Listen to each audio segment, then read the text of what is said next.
Hey guys, Southern Comfort here. Well, this is the first time ever of purchasing sweet potatoes.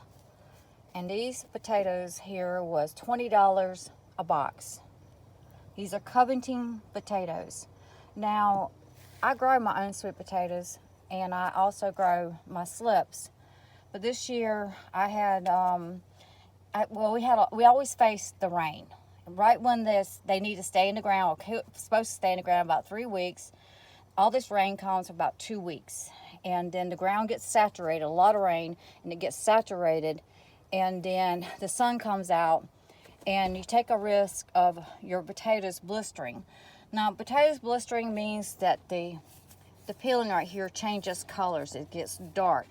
Now, they're still good, but they're still good. You can can them and you can eat them. But as for when you're going to store them, they don't store very long.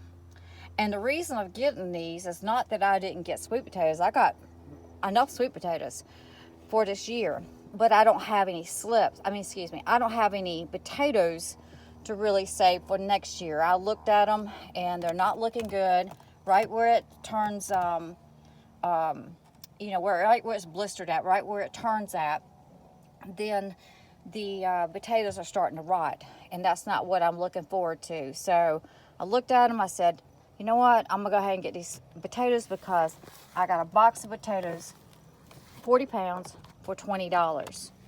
And that's going to give me some potatoes. Now, I never grown Covington potatoes. I'm not even sure if I'll be able to grow sweet potatoes next year or what's going to happen because I've been going through some medical issues. So I thought about that.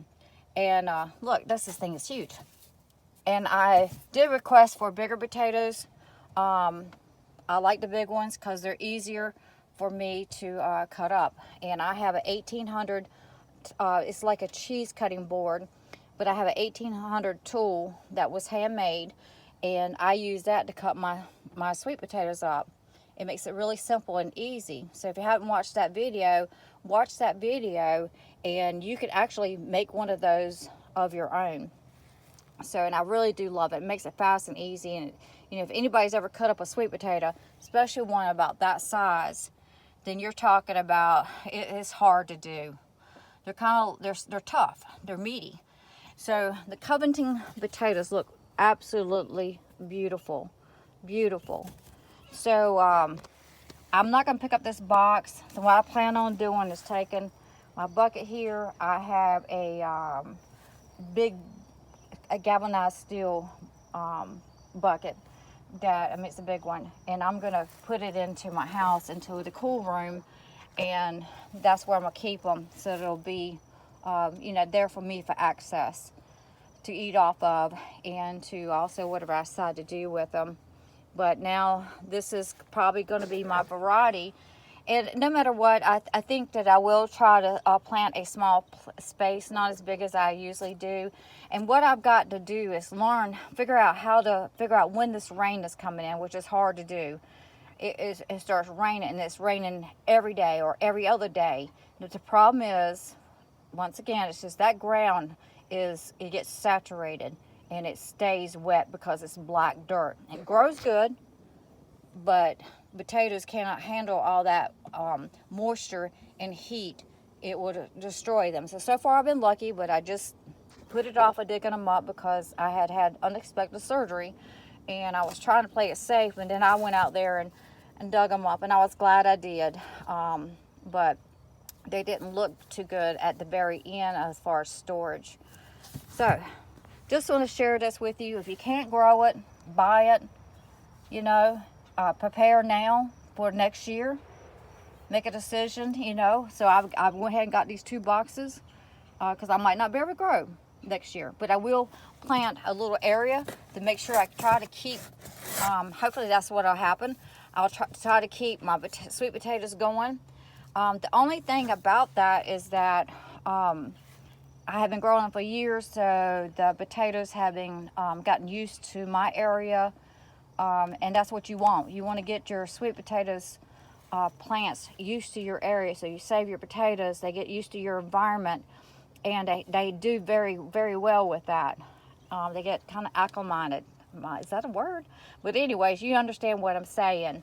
So now I'm just gonna take these potatoes. They're so pretty.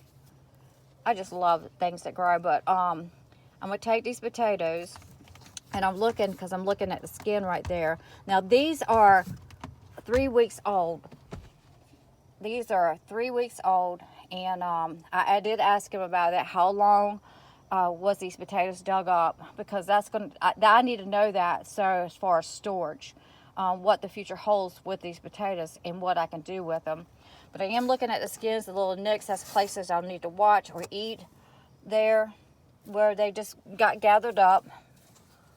This one doesn't have, yes it does. So I'll have to go through these, and what I'm going to do, that's not going to hurt anything. So these are actually been for 3 weeks, so they've already cured, and I can go ahead and start eating on them now. So curing helps the sugar content in them. And so maybe, you know what, all things work together for the good. So maybe this will be my new variety of sweet potatoes. I sure do like the sizes of them. I sure do like the way they're looking. And so everything looks super good. And so I'll just put up a couple of potatoes. I'll find my best potatoes and put them up for next season.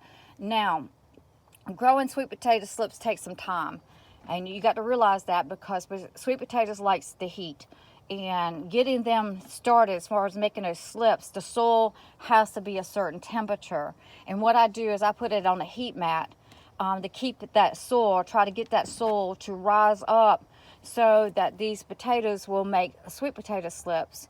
That cat's always into something. But, and that helps me out. So I usually start my sweet potato slips around the middle of January. Of course, they have to be, they can't be freezing or you'll ruin your potatoes. But I live on the southeast coast, so our weather is, well, it's crazy. But at the same time, it can, I've seen times that spring was in January. But I don't think we're going to have it like that this year. I have a suspicion that we're going to have a cold winter. But nevertheless, I got my sweet potatoes. So if you can't grow it, buy it.